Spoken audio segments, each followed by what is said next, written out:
Chapter 7, February 20, 1863. The man slumps backwards to the floor, his face haggard and wan. A graze above his left eyebrow and the dried blood on his knuckles give a mute testament to his ordeals, as does the grey-green mud caked on his clothing. Beneath him, the floor starts to swirl and ripple, as if about to swallow him up.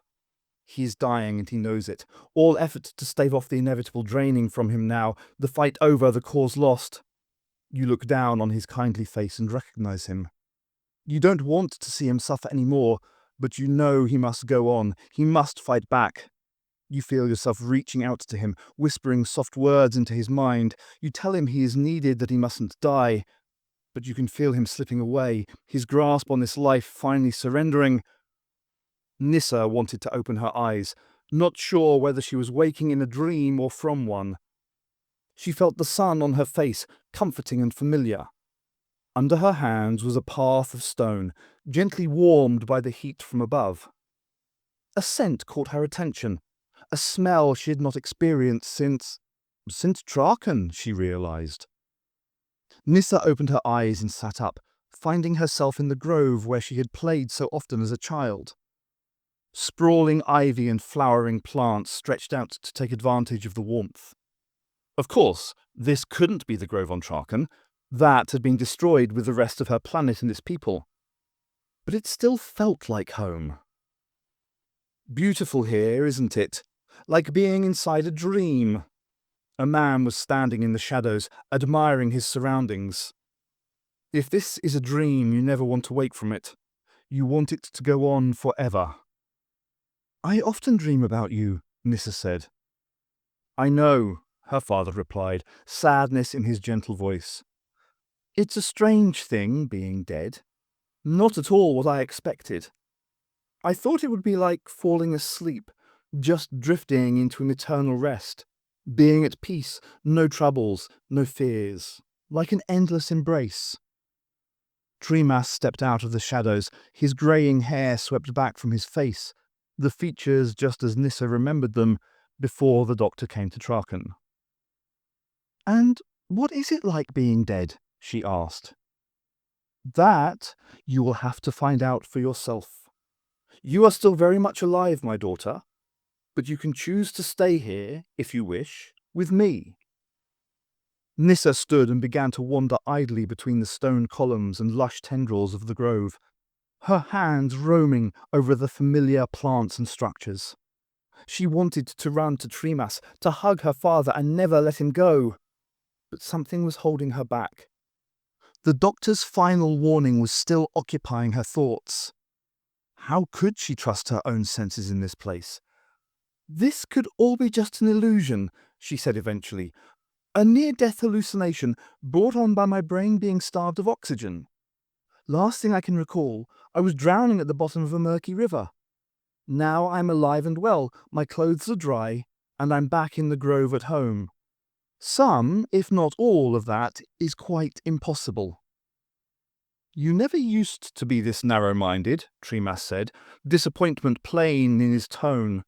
What has happened to you, my child? I taught you to be a good scientist with an inquiring mind, dismissing nothing until you knew more about it. You have been awake just a few minutes, and already you are denying the reality that surrounds you. Just because you cannot explain this place does not make it any less real. But how can I believe? We cannot give you faith. You must find belief within yourself. Nissa shook her head sadly. I want to believe you live on in this place. I want to believe all this is real, but...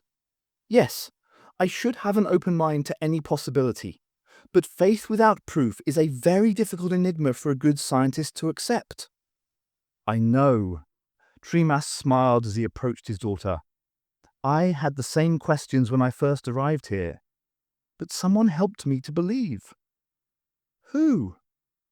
Someone who has been longing to meet you. He reached out his arms and Nissa accepted the embrace, still uncertain of her feelings. But the sensation of being held once again in her father's arms was so familiar, so welcome.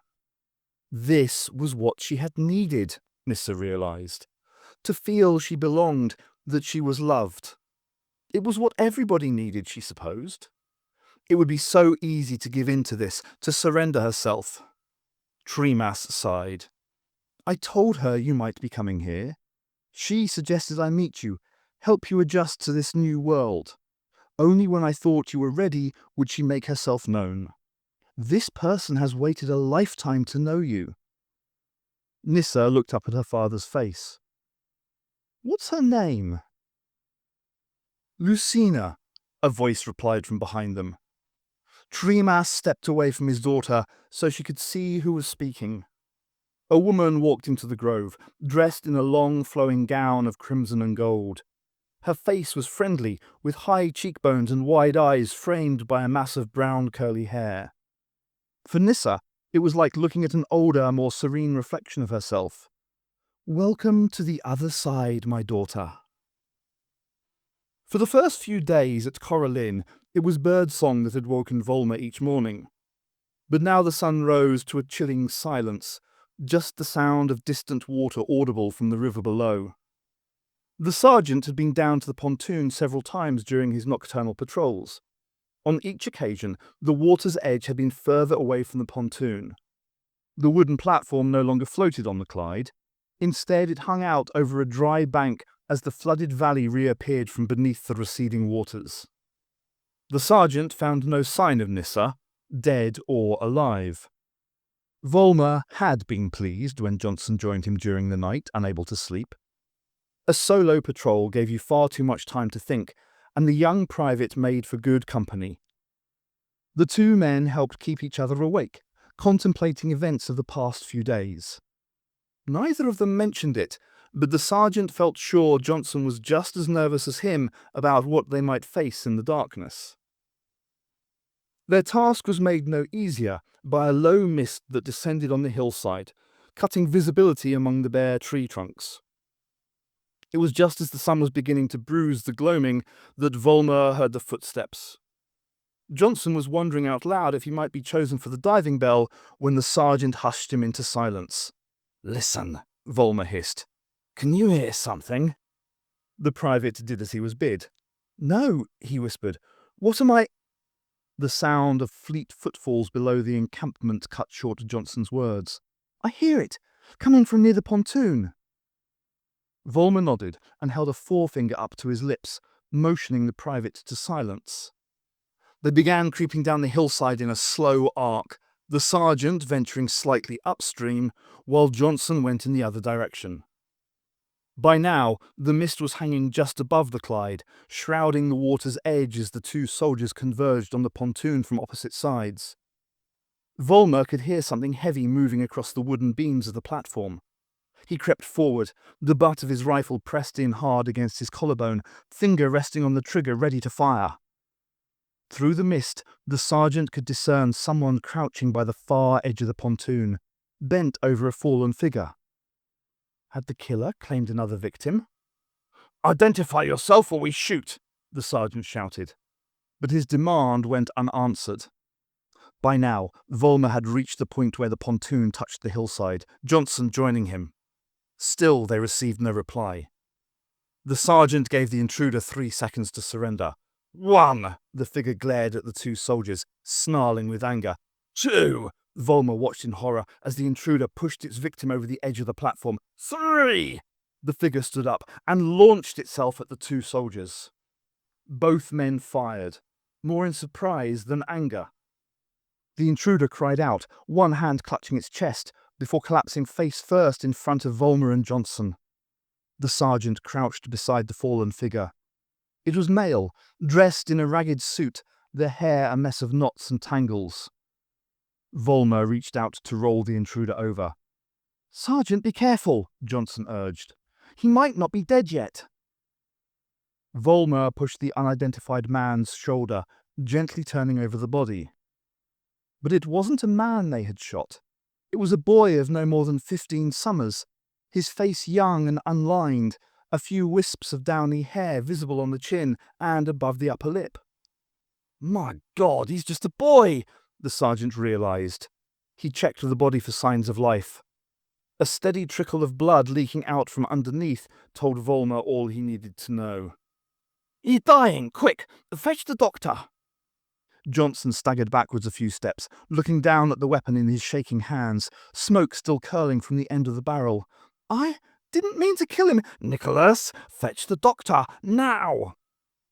The private stumbled away up the hillside, still clutching his rifle. "And tell General Dalton what's happened," Volmer called after him.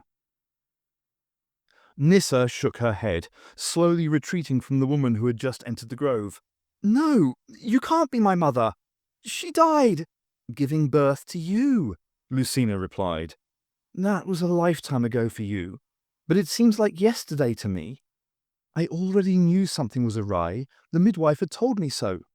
She urged me to tell your father, but I refused and forbade her to do so." "Why?" "Because I knew it was my time.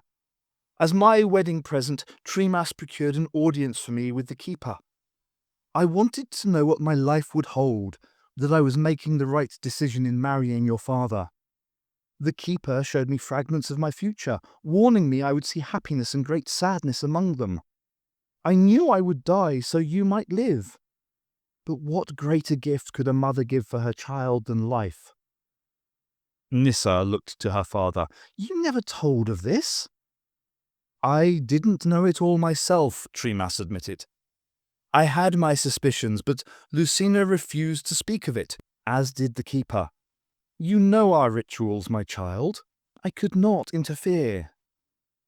Lucina sat down on a stone bench opposite Nyssa. "I have imagined this meeting so many times, what we would say and do, wondering how you would react. And now that you're here, I find myself quite undone." "I know how you feel," Nyssa whispered to herself. She turned away from her parents, her eyes filling with tears. "Only a few days ago, the doctor said I was guilty of suppressing my emotions, of keeping everything bottled up inside me. Now I can't seem to stop crying. If my heart is so full of locks and keys, why does it keep coming apart?" "The doctor? Who is this? Have you been unwell?" Lucina asked. "He's a friend. My only friend now, I suppose. I travel with him." "Why is he your only friend?" "We never stay in one place long enough to make new friends." "That sounds a very lonely life." The woman approached Nyssa, gently turning her round so they were face to face. "It doesn't have to be that way, my child. You could stay here with your father and I. We could be a family for the first time. Would you like that?" "Yes, more than anything, but—" "But what?"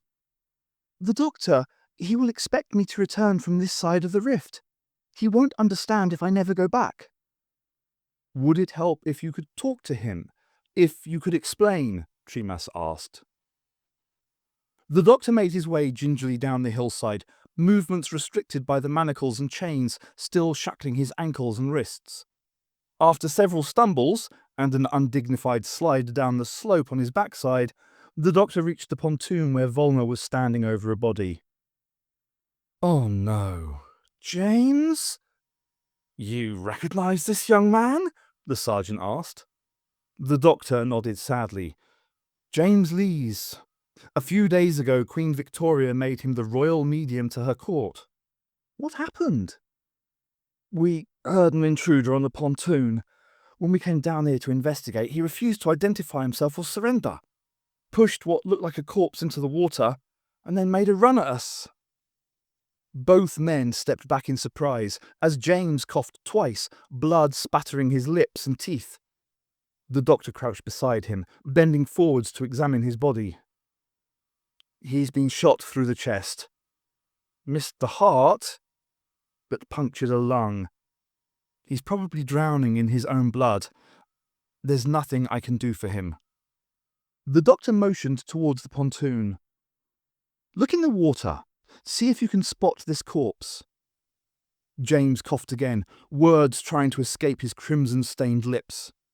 The doctor bent closer to listen. "I was just trying to get back," James gurgled. Back to the other. He said no more, his last breath leaving his body with a faint rattle. The doctor sat back on his haunches, shaking his head sadly. It's not a body, Volmer called, looking over the edge of the pontoon. It's one of the diving suits. He must have been trying to get it nearer the water. He just wanted to get back to the other side, the doctor said, finishing the dead man's final words. 7 years of torment, and now this. Not much of a life. In the distance, Dalton's booming voice could be heard shouting at Johnson. What do you mean the prisoner is already down there? What nonsense is this? The sergeant said, Who is in charge of this expeditionary force? Sergeant Volmer or myself? The doctor smiled at Volmer. Time to face the music. Lucina and Tremas led Nissa from the grove into a tall stone building, its walls stretching upwards into the sky like fingers of granite. Inside was a vast central chamber with a mirror dominating the far wall. Nissa ventured towards the reflective surface, urged on by her parents. Thousands of years before you were born, all on Traken had defences of the mind, Lucina said. These fell into neglect due to the presence of the source. But, on rare occasions, a baby would be conceived with glimmers of those lost skills. The doctor said I had latent psychic abilities, Nissa recalled. Yes, I could feel them when you were growing inside me, reaching out, flexing. It was only by the ministrations of my midwife I was able to carry you full term. You said on rare occasions a baby would be conceived with psychic abilities. Why not born with them? Tremas could not look at his daughter as he spoke. Few women ever survive carrying such a child. Normal babies kick in the womb, but psychic fetuses, they use more violent methods. Oh no, Nissa whispered, horrified at what she was hearing. Any such fetus was routinely aborted to save the mother. That was the tradition on Traken. But you didn't, Lucina smiled. No, I knew I would die giving birth to you, for that was what the keeper had foretold, and so it came to pass. You didn't die during childbirth, Nissa realized. I killed you. I murdered you. Please, my child, you mustn't think of it like that. You didn't know, couldn't know what you were doing. It was a convulsive action, just as any newborn convulses after leaving the womb. You were fighting for life, and you took that life from me to survive. Nissa shook her head. Why are you telling me this? Why now? You are special, Nissa. You have the potential to reach across the divide between this place and the mortal world. You must embrace your abilities, stretch forwards with your thoughts. Only when you have said goodbye to that life can you see this world as it is. He's gone. The doctor stood up slowly, a weary resignation about his eyes.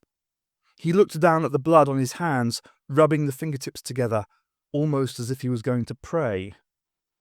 Then the general appeared, still fastening the gleaming buttons on his tunic. What is this spy doing here? He demanded, a lifetime of bluster and bristle resonating from the bluff manner. Who said he could be released? I haven't been released, the doctor replied wearily, holding up his wrists to display the manacles still in place, his skin rubbed red and raw by the harsh metal edges. Your sergeant thought I might be able to save this unfortunate. The general glared at the body on the ground. A puddle of blood had leaked out from beneath the corpse, providing a crimson reflection of the dawn sky above. What happened here? Murder, of a sort. A court might call it manslaughter, but I'm not so sure. The general's eyes narrowed as he noted the blood staining the doctor's hands. You did this, didn't you? I've seen death many times. That body has but a single wound, certainly not enough to be mortal. Somehow you... The general's words trailed off as his attention was taken by a sudden and perplexing change. "What the deuce is that?" Nissa closed her eyes, a fist clenched in front of her face. She felt a tiny nudge in her mind as if she were bumping into something invisible. But when she tried to open her eyes again, she couldn't. "You must focus, my child," Lucina whispered. "Concentrate on that which eludes you and reach out to grasp it." Nissa felt her fist opening, the fingers unbending to point ahead. She tried to think herself beyond the barrier in her way, a hollow absence opening inside as breath caught in her throat. Then she was floating forwards, her knees bent, stomach fluttering. The mirror became a window in her thoughts. A dripping sound was the first indication, like droplets of water falling from a great height in the distance. With each drip, the noise grew louder, more resonant. One by one, those gathered turned and looked towards the body. Something was moving beside it, something impossible. Blood was dripping, forming a pool. But it was dripping upwards, into the air. With each drip, the pool grew larger. Instead of spreading horizontally like water on the ground, the dark red accumulation hung vertically in the air. Soon it was the size of a plate, then of a portrait. Finally, when all the blood from beneath the body had been exhausted, the dripping stopped, leaving just a crimson pool suspended at head height like a mirror of red mercury. Its edges were ragged as torn cloth, but the surface appeared flat and uniform, a slight sheen visible across it. "Interesting," the doctor murmured. He shuffled towards the shape, his movements still hampered by the shackles. "I've never seen such a phenomenon before. I wonder what it signifies." He reached out to touch the hanging blood, the remnants on his own fingers seeming to pull his hands closer. The pool shimmered, and the doctor stopped himself just before his fingers plunged into the blood. "Stay back from it," the general ordered. He pulled the rifle from the trembling hands of a soldier beside him. "Is this loaded?" The soldier just shook his head, eyes still fixed on the apparition. The doctor peered into the viscous liquid, trying to focus on something beyond its surface. "I thought I saw a movement," he muttered. "There! Definitely something moving." Dalton dug into a discarded bag of ammunition on the ground and began loading the rifle. "Doctor, I am warning you, stay away from that thing." But the prisoner ignored him, concentrating instead on trying to discern the meaning of the crimson apparition. "A face. I can see a face." "Your own reflection, man. Now step back or else," the general warned. "Or else what? You'll do to me what your trigger-happy men did to him?" The doctor snapped back angrily, indicating the corpse by his feet. There it is again. A face, and a familiar one at that." The others stared at the visage forming on the surface of the blood, the pool reshaping itself into a perfect oval. Redness faded from the centre of the apparition to be replaced by a woman's face. "Nissa? Is that you?" Nissa gasped, surprise and delight in her voice. "Doctor! They said I could speak to you, but I didn't think it possible." "Nissa, are you all right?" he asked anxiously. "Yes, I'm fine, Doctor. It was true. It was all true." "No, Nissa, my father is here." The doctor shook his head. "No, Nissa, Tremas is dead. You know your father is gone." "He isn't. He's alive, or alive again, or whatever happens in this place. And you won't believe who else is here." "Nissa, please listen to me carefully," the doctor pleaded. "You must come back. You can't stay there." The young woman's face clouded with uncertainty. "Why not? What's wrong?" Dalton finished loading the rifle and brought it up to his shoulder, taking careful aim down the long barrel. "Doctor, step away from that devilish apparition, now!" "No, I must warn her." The doctor didn't even look back at his captor. "Nissa, I haven't got time to explain now. Please, just trust me." "This is your last chance, Doctor." The general rested his finger on the trigger. "I'll give you 3 seconds to step away." "Nissa, you must find the way back." Doctor, I can't understand what you're saying. This place, it's everything I... 1. Nissa, please just listen to me. 2. Doctor, 3. The general pulled the trigger. Suddenly the image shattered inwards, showering Nissa with glass and blood.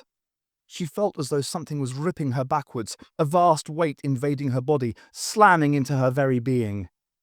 Nissa tumbled to the ground, pain stabbing into her chest. She looked down and realized she was bleeding. Just before she passed out, Nissa thought she could hear someone screaming. Is that my voice? She wondered as darkness closed in. It sounds more like a man's voice. The doctor cried out before collapsing to the ground, his features spattered with blood. The sound of the shot still echoed around the surrounding hills, bouncing back and forth before slowly dying away. Then there was nothing. No birdsong, no sound from the doctor's fallen body, just a long, chilling silence. The general lowered the weapon from his shoulder and handed it back to the shocked soldier at his side, a hint of triumph about his lips. Is he alive? Volmer bent over the prisoner's chest, listening for a heartbeat.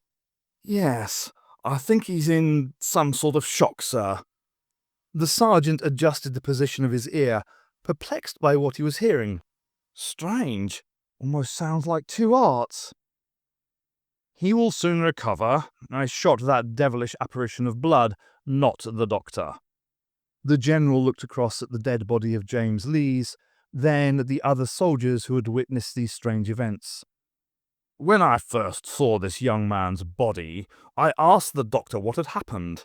He admitted it was murder. When I accused him of being responsible, he did not deny the charge. Instead, he fashioned this vile illusion, this hallucination, to distract us from his terrible crime. Well, I shall not be diverted from my course of action. I will lead another party through the gateway to the afterlife. When I return, the doctor will be tried, found guilty of treason, and executed by firing squad. Does anybody have anything they wish to say about my decision? Dalton glared at his men venomously. Satisfied there was no objection, he called out a name. Clark? The lance corporal stepped forward and saluted the general. Yes, sir. Begin preparing the diving bell for another journey. Clark glanced at the receding water level. At the current rate of decrease, that equipment may not be necessary, sir. Nevertheless, we cannot foresee all that will happen in the next few hours. Better that we be prepared for any eventuality. Dismissed. Yes, sir. Clark wheeled away to start work, taking half the enlisted men with him. Johnson sidled across to stand next to Hawthorne. Thorny, what do you make of that? It all looked real to me. I don't know what the general's going on about. If anybody is to blame for that bloke dying, it's me and the sergeant. But his friend remained silent, staring balefully ahead. Thorny? It's me, Nicholas. Hawthorne blinked, and then smiled at the other private. Sorry, I was miles away. What were you saying? Johnson shook his head. Doesn't matter. Dalton nudged the doctor with a boot, but got no response. Sergeant, move this carcass away from the launching area. I want him under constant guard from now on. Volmer stood up slowly. General, may I have a word with you in private? Why in private? I have nothing to hide from my men. Please, sir, I feel it would be for the best. Walk with me back to my tent. I was still completing my morning ablutions when that young fool of a private summoned me here. Dalton set off up the hill at a brisk pace, the sergeant running to catch him up. General, I would never contradict or challenge your authority in front of the men, Volmer began. But I feel like you are making a grave mistake by condemning the doctor like this. If anyone should face charges for the killing of that boy, it's me. Johnson and I shot Lees in a panic when he would not identify himself. I am senior in rank to Johnson, therefore I should bear any and all responsibility for what happened. The doctor was trying to save Lees' life at my request. He should not be held culpable for the young man's death. Dalton stopped outside his tent. You say the doctor was trying to save Master Lee's life? Yes, sir. Then you are correct. He shall not be executed for murder. Thank you, sir. I was worried you would not see the sense of it. If you don't mind my saying so, you have been acting rather oddly of late, General. Instead, the doctor shall be executed for criminal negligence. Dalton smiled. And as for you, Sergeant, I will hold you personally responsible if the doctor is missing when I return from the other side. If the prisoner should escape, I will have you shot in his stead. What do you think of that decision? Is that sensible enough for you? I never question my orders or my sanity again. Do you understand me, Sergeant? Volmer snapped into a salute. Yes, sir. Very good. I suggest you get back to guarding the prisoner, since your life depends upon it.